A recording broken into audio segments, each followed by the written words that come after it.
Hi there, Hugh again. So you want to really know how I've made it work financially? It's like the real talk. Okay, so we have been Bivo for 25 years.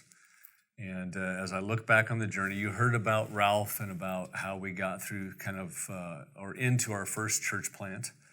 But it was interesting, even when that started to go, looking back, the church grew to about 500 people, but I never took more than about a third of my income from that, mostly because we were in inner city, and so there were a lot of just normal needs, and so there was that daily kind of monthly pressure of, do we take more money or do we, keep spreading out the leadership and keep helping people benevolently? So we always just chose to, even though I felt fully called to ministry, I never really took more than a third of my income from what you would call the church. When I think back over all those years, the second church plant, some of you have read the story of the Tangible Kingdom. That was the story of our second one into Denver, and that was an intentional Bible story. We actually went there going, we are going to bring the kingdom to bear in the neighborhoods, but we're going to organize, structure everything around the Bible way. Now I'm in a third church plant scenario in a new city just outside of St. Louis, and that one actually goes beyond just kind of like how are we going to provide to what we call a business for mission model, more of a Trappist work where you're actually trying to create revenue in order to support not only your own livelihood, but also the mission that you're doing. Probably in a future session, we'll talk more about that. But when you think of the word Bivo, don't just think doing two things crappy. That's how most people have viewed Bivo. Okay, I'm not quite good enough to get a full salary from my church or grow my church well enough. And I'm not even that good in business or whatever, so I'll just try to do two things kind of in a really lousy fashion and survive. That's not what Bivo means. Bivo is where you're intentionally connecting different aspects of life into one. It's what we say leveraging all of life into one calling. And that is not like a single option story. In what we call a single leader model of church leadership, it's where you are the pastor and you have to do everything as the pastor of those people. Again, that model is beginning to really get challenged both personally and professionally. But I want you to think about Bivo as any way to get it done, okay? Any way to get it done. And getting it done isn't just, paying the bills. Getting it done is building the team. Getting it done is living a way of ministry that other people can follow and replicate that are just normal people. So, I think back to, the early days of house painting. And even when I was house painting, I was working UPS at nights. Cheryl was not able to work because of our son's epilepsy. So Ryan was having, sometimes 20 grand mal seizures a day. So for really first 20 years, 19 years of our marriage, Cheryl was never able to work. So it was up to me. And sometimes there was house painting. Sometimes there was house painting in UPS at nights.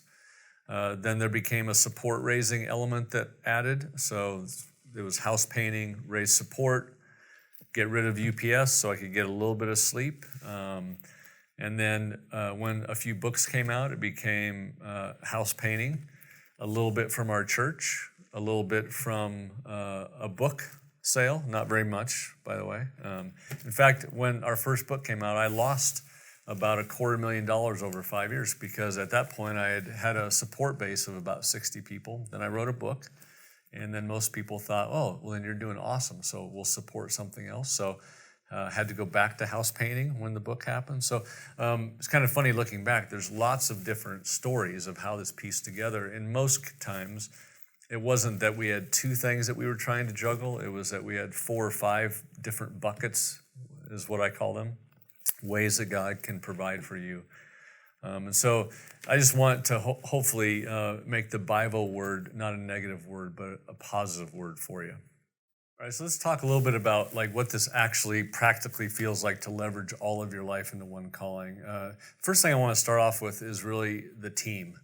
A lot of people ask me, okay, so Hugh, you weren't like the single leader, you weren't everybody's pastor, so how did that team look? What did everybody do? And so in our Denver story, the Tangible Kingdom, I basically had 2 other couples that went to start that church with us. One was selling FedEx, and one was doing some kind of freelance stuff. We actually all started working at a golf course on the weekends, $5 an hour.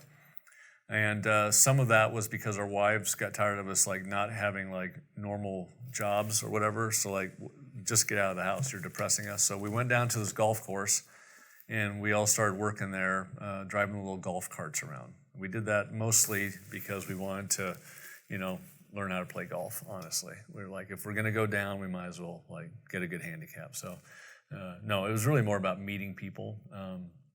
But that was basically the team. And as the thing grew, and as the church began to form, it was kind of interesting. It's like we all just played the parts that we were good at. None of us had to feel like we had to be everybody's pastor, everybody's whatever. We literally sort of gave our gifting to the whole movement, and we naturally became the big, brothers and fathers and mothers of this community that began to grow. And so when you think about the Bible thing, I don't think that you're going to actually have a good experience or maybe even survive unless you take the issue of team leadership seriously.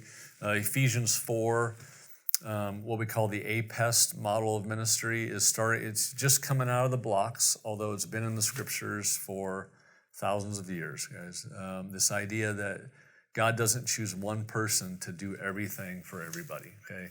Yeah, if you're in that model right now, or if you've lived that, you know that that's an unrealistic way of life. The expectations to not only clean the toilets, but preach, to fundraise, to build the new buildings, to disciple, do leadership training, and then go reach the lost. Most of that weight is just too heavy for one person. So fortunately, Ephesians 4 says that God gives gifts, and he gives leadership gifts to the church, and some are apostles and prophets, evangelists, shepherds, and teachers. It's what we call APEST, that he's designed the church to operate that way so that we grow into maturity. So a mature body, a mature ecclesial structure only happens when you actually have lots of people serving out different aspects of leadership. And so that's what happened. I naturally became sort of the evangelist, apostolic leader. I sort of set the patterns for life, and everything happened out of our home. So everybody started to see, okay, this is what the Halters do. This is how they create space for lost people to come to Jesus. And so we kind of became the apostolic evangelists, and other people emerged as the shepherds, thank goodness, because people did come to faith. And then they need help working through a porno addiction or incredible debt or marriage problems, and where they might come to me once, and then they realize, oh, Halter actually isn't very shepherding. So I could go, yeah, you should go see Greg and Becky. They'll be great with that. And so the reason why that was the best 15 years of ministry that I've ever had in my life was that I just got to be myself. I got to be Hugh Halter, and everybody else got to be themselves. And we were all able to work jobs. In fact, none of us took any money from the story for about 4 years. And so we were all literally full-time work, and we were doing ministry as a team, and it just kind of worked out. So if you're by yourself and you're going, I'm going to go Bivo, and you're just going to continue the single leader model. So let's say you're going to go work a graphic design job or something else, and then you still retain the single leader model of church leadership, I think you will get crushed in that. So what's the option?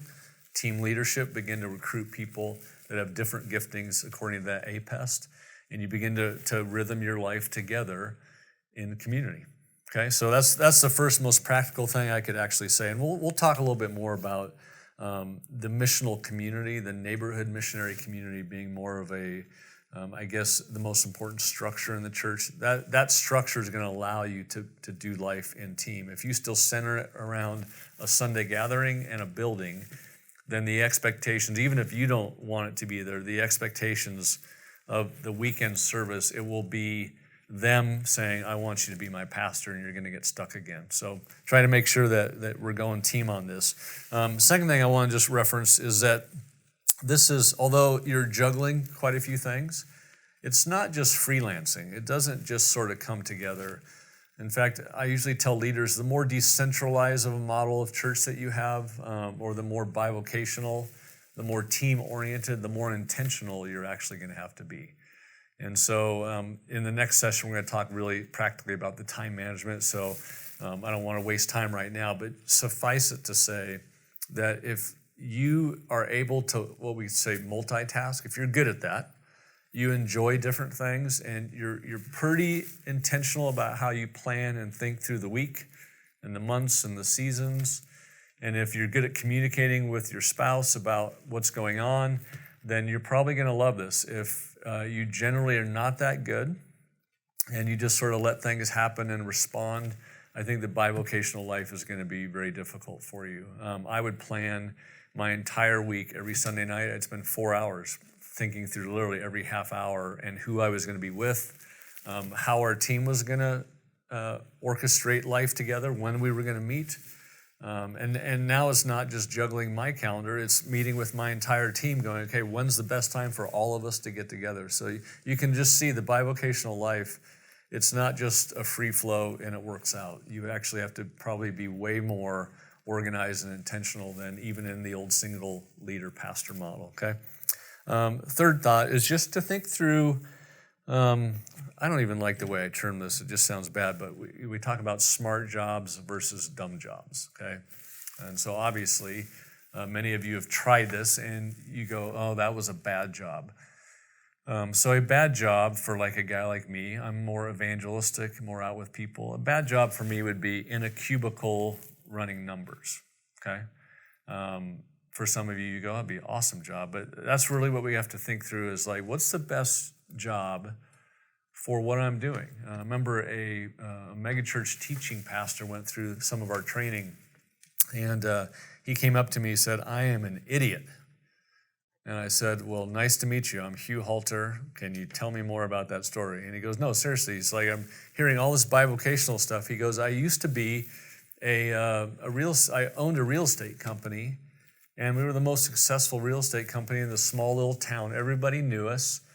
And he goes, and we were so successful. We gave tons of money away to the community. I mean, we were doing all this kind of Jesus stuff, but it was subversive, and everybody respected me. And I was on all these boards and city council. He goes, I was kind of like the man. And he goes, and then a mega church in town asked me to be their teaching pastor. And it was 4,000 people. And he goes, I finally felt called to ministry. So he goes, I shut down my real estate company and I took the job. And he goes, based on what you're saying, he goes, that was the exact wrong option for me. And I didn't say anything. I just smiled at him. He goes, I know what I'm going to do. So he went and made some decisions. He emailed me later to tell me what he had done. But he said he resigned his salary. He kept his gifting. He said, I love to teach. He goes, and I'm really good at it. I can prepare a really good sermon in 5-7 hours. He goes, but where I used to literally just sit in my office and do my sermon and then like just hang around and read or talk to staff, he goes, I don't need to do that. He goes, I still want to be the teaching pastor, but I want to do it for free. And then he went and he restarted his real estate business.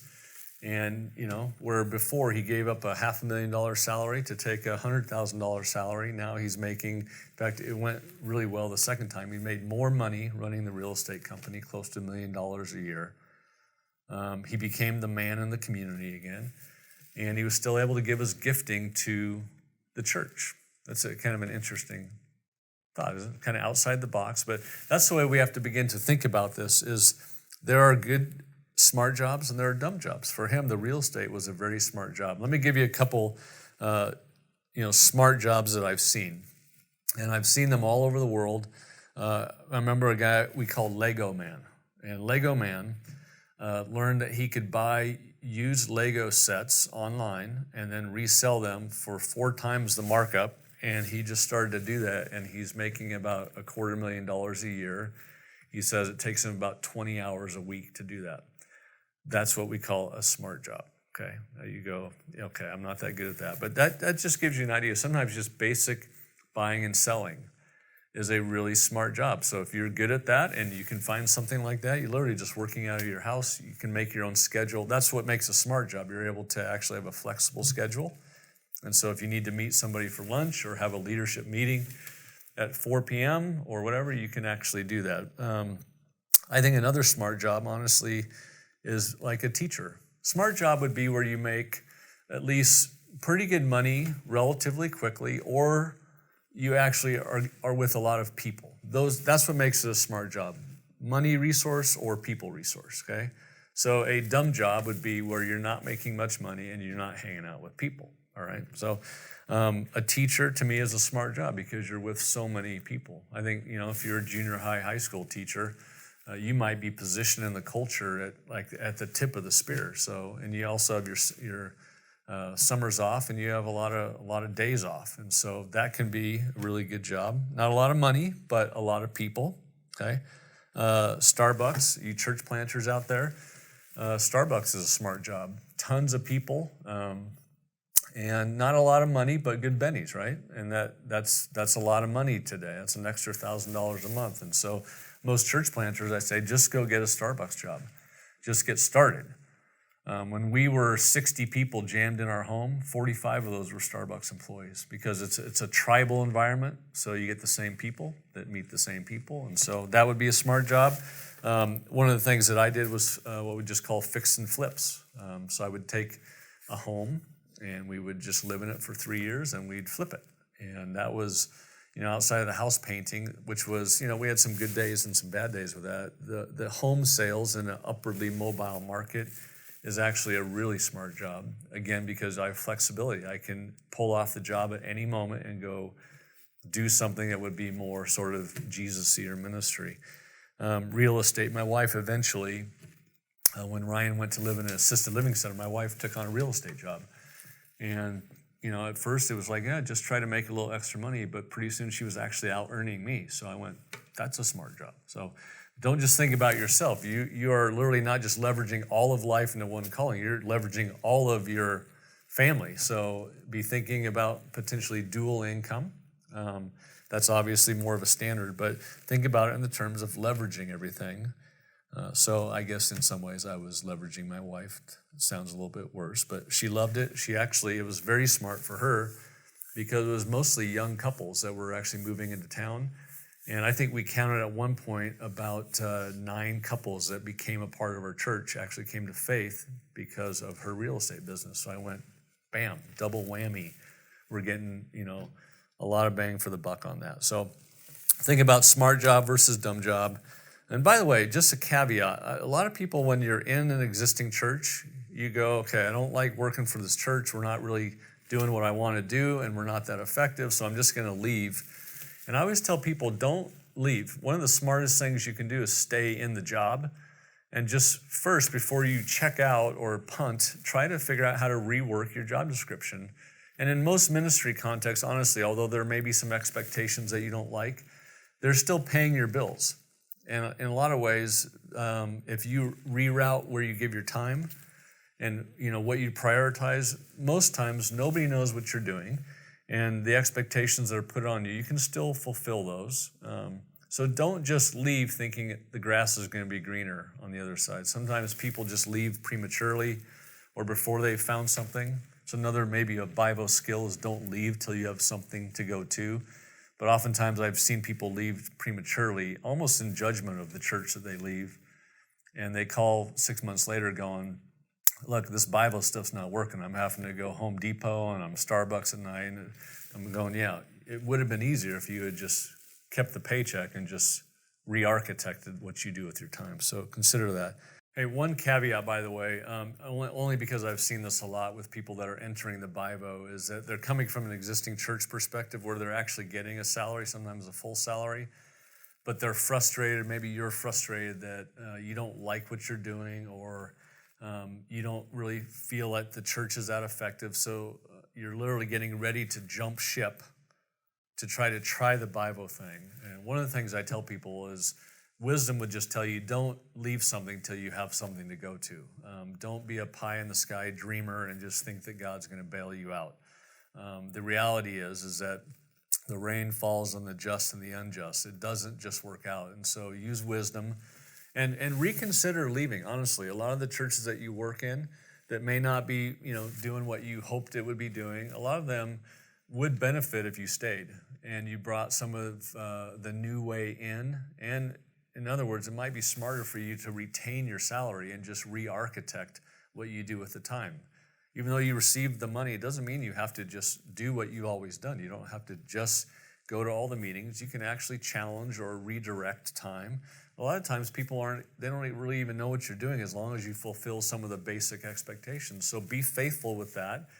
But consider, instead of just trying to chart out a whole new financial foundation for yourself, consider staying, trying to be a blessing to the church, and just live differently and lead differently and work towards different metrics inside the existing church. All right, another point practically that will help, especially going back to the team stuff, is, okay, what should I get paid for? How do we operate as a team? And I usually tell people, like, try to give your gifting to the church. So if I'm an evangelist or apostolic, I'm not going to ask for a title or a position or a business card and then therefore the subsequent financial remuneration. So when you're doing team-based ministry, you're not so much taking or deciding on how much money based on hierarchy or years in the business or something like that. Really try to think through getting paid for what you're doing or can do for the community or the church that either nobody can do or nobody wants to do. So there's a church down in Texas that I've been a part of for a long time. Everybody's Bible on that, and they have some leaders that have been in pastoral ministry for 20 years and some interns that have been there for 2 years, and they decide to just flatten everything out and just pay based on time. And so if somebody's job description took 25 hours a week, then they would come up with how much that is worth to the community, and then they would pay that. Some people be 10 hours a week. The teaching pastor actually was the 10-hour-a-week thing. So what normally would be paid more for because it's more high profile, they went, no, he can actually do that for 10 hours, so that's worth $1,000 a month. This person that's actually running the ministry to the homeless, they're putting in 35 hours a week, and they're actually getting the entire church involved in that. So the person that's actually working with the homeless is actually getting paid more than the teaching pastor. I thought that was actually a very balanced way to approach that. So that may help. Another point that I'd throw out is when you're doing business, be a business person. A lot of times in ministry, we have this idea that we just need to be super nice and just kind of always take it. That's what we call a poverty mentality. And so oftentimes, in fact, I have a buddy that I've challenged for years. He's a graphic designer. And I actually asked him to do some work for me, and he just never I'd say, hey, Kev, can you give me an invoice? And he's, oh yeah, I'll get around to that. And I knew that his wife actually was struggling in their marriage because Kevin just didn't move the money through. And he had all these clients, but he just never sort of closed the loop. And I remember saying, dude, you have to send me an invoice. As soon as you send me an invoice, I will pay you, and your wife will be happy, and on and on. I see this all the time. When you do business, be professional and be on time and send out the invoices and expect payment. And when payment's not made, make the call quickly and try to figure it out. But the more professional you act, the more professional results you're going to get. So you don't have to be a pastor when you're running a certain part of your business. Be a business person or businessman. I'm not sure why I need to say this, but it seems to come up a lot. Try to avoid debt. A lot of people that are now trying to enter the Bible world are 40 grand in debt because they went to seminary, and nobody told you you're not going to be able to get a church to work at. So be careful. And this is not an anti-seminary comment. I believe in seminaries and the worth that they bring to that. But oftentimes I'll have somebody in the Bible world ask me, should I go to seminary first and just get it done and take the debt? And I usually will say no. Do seminary now over time and do it as you can pay. Try to keep it based on a cash basis. And you're better to work your way through over 8 years than to go 40 grand in debt and then you're stuck. One of the benefits of the Bible is it gives you freedom. Okay? You don't have to just take the paycheck and just do the job. You get to architect the life that you want to live. And so, it probably leads to the last point. Develop your skill or your trade as much as you develop your theology. You might get very fortunate and get hired by a church and be there for 20 years. And that might be a growing part of the city and just stuff happens. And you may never have to actually deal with the Bible reality. For some of you, right now you're going, no, that's actually the preferable way of life. My missionary context requires, just like Paul, that I work amongst these people as to not be a burden. So whatever it is, consider, like right now, you're the architect of this thing. develop the skill. If it's, my house painting skill, I haven't had to use it for about 3 years. But if something happened, I can be a house painter. It's a skill I can take anywhere. My sister is a physical therapist. She can take it anywhere. Another friend is a phlebotomist. They draw blood. It doesn't have to be a highly skilled skill. Just be a skill that across the board you can do this any place, anytime. When planters come to us and are thinking, okay, we want to try the Bible, I go, okay, what's your skill going to be? And if they go, I don't have any, then I go, okay, then we have to work on that. Be as intentional with the skill or the trade as you would with the theology or the preparation for what we would call the ministry side of things. All right, hopefully those practical tips help a little bit.